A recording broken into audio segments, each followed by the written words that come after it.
Hey guys, welcome back. I hope you're having an amazing day.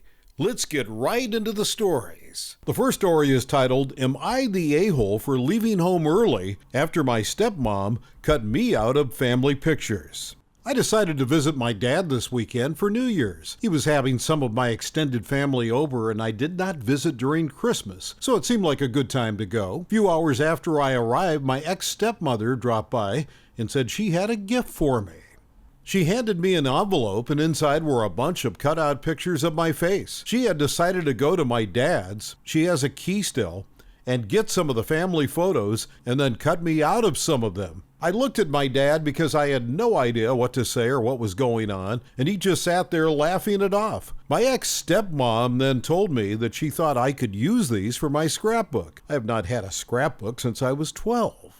They didn't really explain anything after that and dropped it. This is not the first time it has happened. There were pictures in the past you could tell I was cropped out when she would edit them before getting them printed. I would remember taking pictures on family vacations, and then when she showed us what she had printed, I wouldn't be in any of them, or just my shoulder or a piece of hair could be seen. I have never said anything when she did this in the past, as it was her camera and she was paying for the prints, so I knew I didn't have a say in it and would bring my own camera instead. But by this time, she went through the few family pictures that I'm in from events, vacations, and even the professional ones that she had forced us to go get done and cut me out. They have been divorced for a while and she is engaged currently, so I don't know what sparked this. She also suffers from depression, so I'm not sure if she was having a hard time or something happened that caused this. No one has said much about it. I stayed for a few hours and then asked my boyfriend if he could pick me up because I felt weird about the situation. I didn't say goodbye because I didn't want them to ask me to stay or cause a fight, and I really didn't want to talk about it. But now I'm getting texts from my family upset that I shouldn't have left. And I'm overreacting. It's not a big deal because it wasn't all of the pictures, just some of them. And some were duplicates that we didn't use anyway. My dad is upset because my sisters are disappointed they didn't get to see me much before I left, and I didn't say goodbye to them. Am I the a-hole for not staying to see family after my stepmom gave me an envelope full of pieces of my face cut out from family pictures? Comment said, not the a-hole. Why are you calling her your ex-stepmother? If Dad divorced her, why was she there? And why does she still have a key? And why does Dad seem to take her side instead of telling her off? You need to gift Dad a new lock for his door and ask her why is she obviously jealous of the fact that your dad had a kid before being with her. You need to be calm. If she's doing it to piss you off, your anger will make her happy. Dad is the a-hole for not telling her to leave and letting you stay. You need to have a big talk with Dad when that witch isn't around. Another comment said, not the a-hole, wait, they're divorced and she's about to marry another man and your father still refuses to stick up for you against your wicked former stepmother. That's just baffling to me. The next story is titled, Am I the a-hole for not including my grandchildren's stepmother, step-and-a-half siblings in a family book? My youngest daughter died 9 years ago. She left behind a husband, Joe, and 3 children. My granddaughter is now 17 and my grandsons are now 16 and 15. Joe is since remarried to a lovely woman, Marie. Marie has a son and a daughter from a previous marriage, and she and Joe have a 5-year-old together. We get along with Marie and her other children. Though I would not say we are very close, we are definitely not like we were when my daughter was alive. That appears to now be a problem. You see, there is a book, a scrapbook type of book, where we add new members of the family to it, and the children born get little updates about them until they're grown. It was started by my grandmother and continued by my mother and now me. It's not in the best condition, but we cherish it in the family. And those who are gone, when we look back, there's little memories in there to make us smile.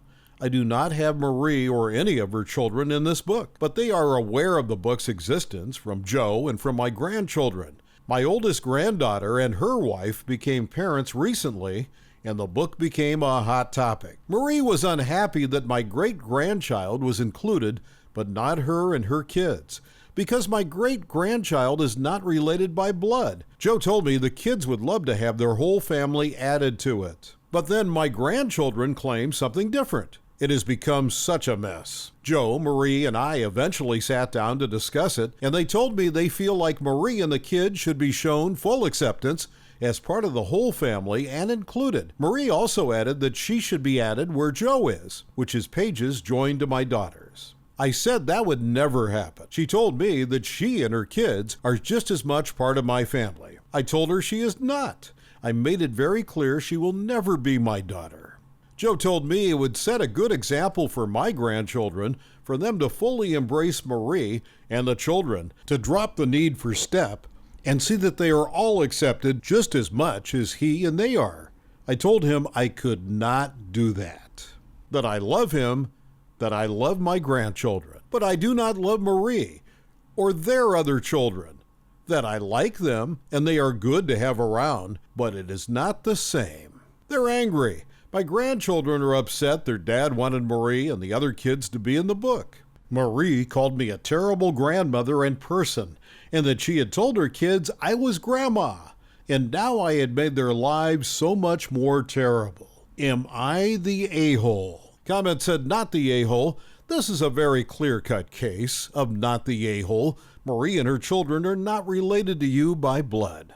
Marie is not married to your son or daughter.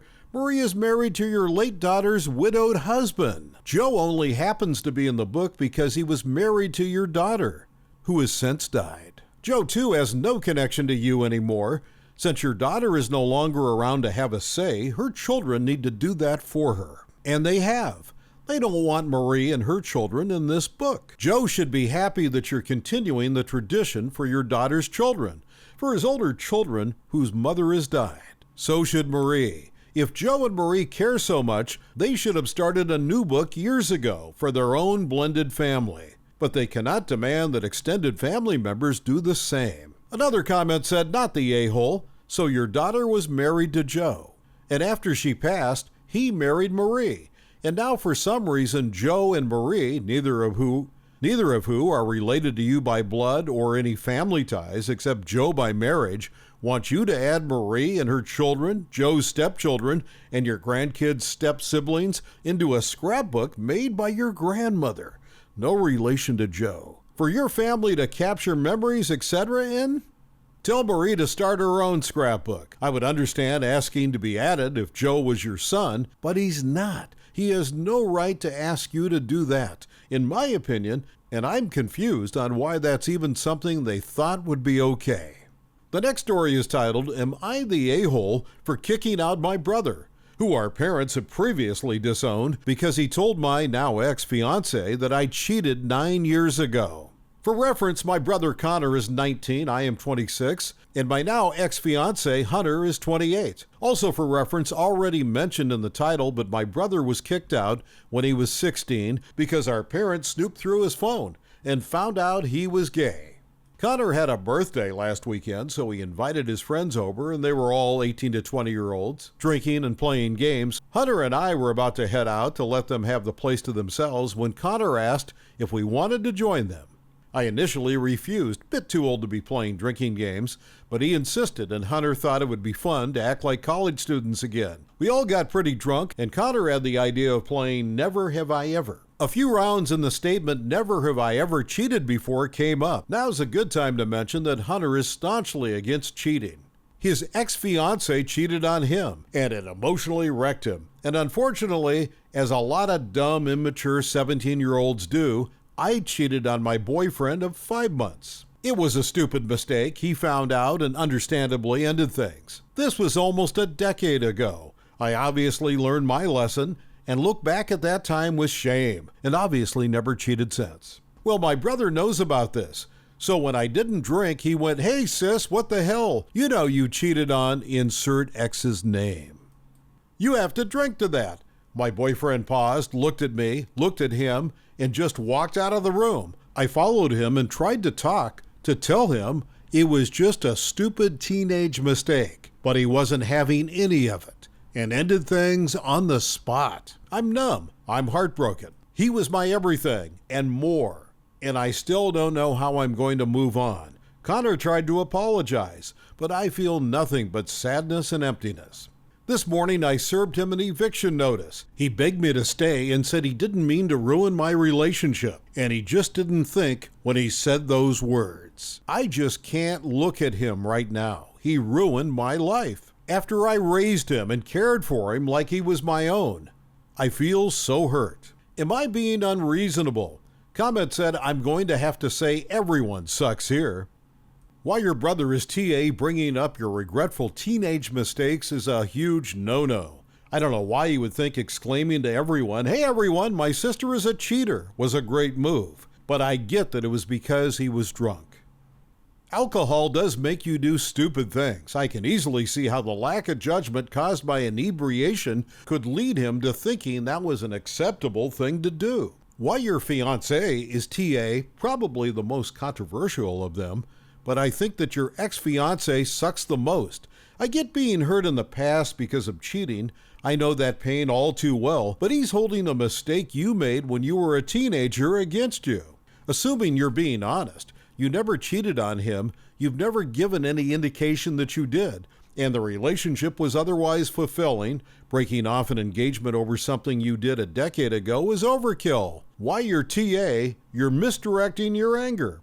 I get being upset because your fiancé left you, but I think that's more of a fiancé problem than a brother problem. From your story, he wasn't being malicious, and he's obviously remorseful. No great relationship should end that suddenly, and without warning, especially considering it happened a decade ago. I wouldn't let this blimp ruin an otherwise good relationship with your brother. Forgive him. The last story is titled, Am I the A-hole for saying I'll not attend the family Christmas since I can't afford it? My family has always spent the Christmas together at our parents'. Last year was the first year we spent it at my brother's. He's in his 20s and his wife is also in her 20s. Due to it being their first time, they were understandably very stressed and had troubles getting things together, especially taking into account my dietary restrictions. Last year, I didn't live in the same city as them, so I couldn't really help with the preparations, but this year I do. Since I'm a student, the money is tight, but my brother and sister-in-law earn extremely well, even compared to our parents. When we spent Christmas at our parents', we didn't have to contribute financially towards the feast. But this year, the cost is shared by our parents and them. As I can't afford it, my compensation is the organization and cooking the feast, as none of them enjoy such things. This is not a small task, since I'll have to start the preparations days before Christmas and do everything on my own. However, since I'm not the one paying for the meal, I have shared my plans weeks ago with all of them, and they have agreed on the menu. A couple of days ago, I sat down and calculated how much of this would cost and sent the info to my family. This did not go down well with my brother. He is extremely frugal, which is fine and all, but the cost of the feast is the same as it has been every year. Mind you, it's nothing crazy, honestly, but costs more than a regular everyday meal. I said, fine, we can cut something back if he wants, and asked what he wanted to give up. He chose the one thing I wanted to make for myself as a treat, since almost everything else is something I can't eat, but the rest of them can eat all of it. I said, okay, anything else? And he didn't want to give up anything else. I asked him if he was serious that my dish would be the only one we could get rid of and not one of their multiple sides. I don't want to eat only potatoes and salad. His response was that it's all so expensive, and since it's something that most of us wouldn't eat, it didn't make sense to make it. My brother pulled the same move last year, and my mother put her foot down and forced my brother to include me. Since then, he has constantly told us how we are so emotional and stir up unnecessary drama. So to his opinion, I said, that's fine. I'm just not going to attend and spend the Christmas by myself. Since I can't afford to pay for the dish, since I already provide my main dishes, my brother got mad and said that's not what he meant. I replied that this would be the most elegant solution to the problem, since the feast would be cheaper and I wouldn't have to go to work so hard for a meal that I can't eat. And this would have the added bonus of not causing too much drama, since I do so voluntarily. I know I'm probably an asshole just for this. He got super mad at me, while my mother got mad at him and decided to spend the Christmas at my place. Now everyone is mad at everyone, but honestly I'm mainly just sad and feel like I ruined everyone's Christmas. Am I the a-hole? Comment said, "Not the a-hole, and honestly, this whole setup is absurd. You're a student on a tight budget, and your brother's response is, okay, if you can't chip in for the cost of Christmas dinner, you have to cook it for us and watch us enjoy food you can't eat." That doesn't make any sense whatsoever. And I must say, I'm not that big on hosting, but when I have people over, I've never charged them. If one doesn't want to pay for people's food, the simple solution is to not invite them. Enjoy your Christmas with your mom and food you can eat, secure in the knowledge that your miserable brother was the one who ruined the initial plans, but he may have done you a favor. Thank you for watching. I would really appreciate it if you could like the video and subscribe to our channel if you haven't already. We'll see you again tomorrow.